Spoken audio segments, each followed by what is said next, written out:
विषुवत रेखा का वासी जो जीता है नित हाँफ हाँफ कर। विषुवत रेखा होता है भूमध्य रेखा, जो धरती के बीच में से रेखा निकलती है, जहाँ पे रहने वाले लोग जो हैं वो मतलब उनको गर्मी का सामना करना पड़ता है, उस रेखा को बोलते हैं विषुवत रेखा। तो विषुवत रेखा में रहने वाले जो लोग हैं वो गर्मी के कारण हाँफ हाँफ करते रहते हैं, ठीक है, थकते रहते हैं हमेशा ही। जीता है नित हाँफ हाँफ कर, तब भी वो भारत के जीत की कहानियां सुनाते रहते हैं। रखता है अनुराग अलौकिक, वह भी अपनी मातृभूमि पर। तो भूमध्य रेखा पर रहने वाले लोग भी चाहे बहुत ज़्यादा गर्मी का सामना कर रहे हैं, लेकिन वह भारत के विशाल, अलौकिक का मतलब विशाल, अनुराग का मतलब प्रेम, प्रेम की, अपने मातृभूमि के प्रति विशाल प्रेम की कहानियां सुनाते हैं, अपने मातृभूमि के प्रति विशाल प्रेम रखते हैं, ठीक है। भूमध्य पर रेखा पर रहने वाले लोग चाहे गर्मी के कारण बहुत थक जाते हैं, लेकिन अपनी मातृभूमि के प्रति विशाल प्रेम रखते हैं, बहुत ज़्यादा प्रेम रखते हैं, मातृभूमि से बहुत प्यार करते हैं। ध्रुववासी जो हिम्मे तम में जी लेता है कांप कांप कर। इसी तरह जो ध्रुव पर रहने वाले लोग हैं, दक्षिणी ध्रुव, उत्तरी ध्रुव, यहाँ पे बहुत सर्दी होती है और लोग वहाँ पे रहने वाले कांपते रहते हैं, वह भी अपनी मातृभूमि पर कर देता है प्राण न्यौछावर। वहाँ पे रहने वाले लोग भी अपने भारत के लिए अपने प्राणों का न्यौछावर करने के लिए हमेशा तैयार रहते हैं, ठीक है। तो ऐसा मेरा भारत देश है।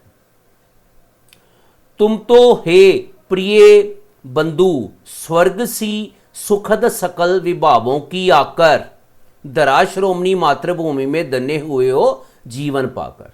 हे मेरे देशवासियों, तुम सभी प्रिय बंधु स्वर्ग सी, ये मेरे प्यारे देशवासियों, तुम स्वर्ग जैसे देश में आए हो, सुखद सकल विभावों का आकर, और तुमने बहुत ही अच्छी अच्छी बातों वाले देश में आकर जन्म लिया है।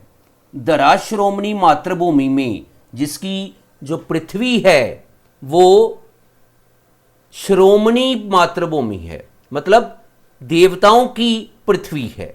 धन्य हुए हो जीवन पाकर, तुम्हें इस देश में जीवन पाकर अपने आप को धन्य समझना चाहिए। तुम तो हे प्रिय बंधु स्वर्ग सी सुखद सकल विभावों की आकर, धरा श्रोमणी मातृभूमि में धन्य हुए हो जीवन पाकर। हे मेरे देशवासियों, मेरे देश की धरती स्वर्ग जैसी है और तुम इस स्वर्ग जैसी पृथ्वी पर आकर अपने आप को धन्य समझना, अपने आप को अतुलनीय समझना। तुम जिसका जल अन्न ग्रहण कर बड़े हुए हो लेकर, जिसकी रज, जिसका अन्न और जल लेकर, और जिसकी मिट्टी में, रज का मतलब मिट्टी में तुम बड़े हुए हो, तन रहते कैसे तज दोगे उसको हे वीरों के वंशज। तो जितनी देर तक तुम्हारे जीवन में प्राण है, तन शरीर है, उतनी देर तक तुम उस देश को नहीं छोड़ सकते।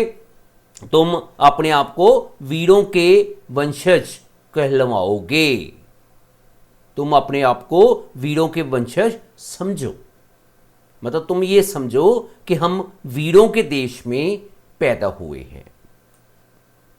उसके बाद आपने ये शब्दार्थ याद करने हैं और लिखने भी हैं। अतुलनीय, जिसकी तुलना न की जा सके। प्रताप, वीरता। साक्षी, गवाह। प्रत्यक्ष, साक्षात। निशाकर, चंद्रमा।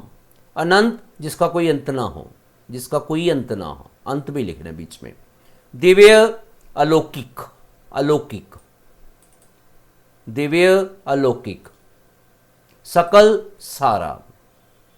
महिमा, गौरव, प्रशंसा जिसको हम बोलते हैं। अविरल, लगातार। वक्षस्थल, छाती। अर्णवपोत, अंतरिक्ष, जलजान। निशिवासर, रात दिन। निशिवासर मतलब नदियां निशिवासर बहती रहती हैं, रात दिन बहती रहती हैं। अनुराग, प्रेम। तो ये आपने लिखने भी हैं और याद भी करने हैं। इनको पहले कॉपी के ऊपर शब्दार्थ लिखकर बीच में लाइन लगा लेना, एक तरफ शब्द लिख लेना और दूसरी तरफ आपने उत्तर मतलब अर्थ अपने आप लिखने हैं।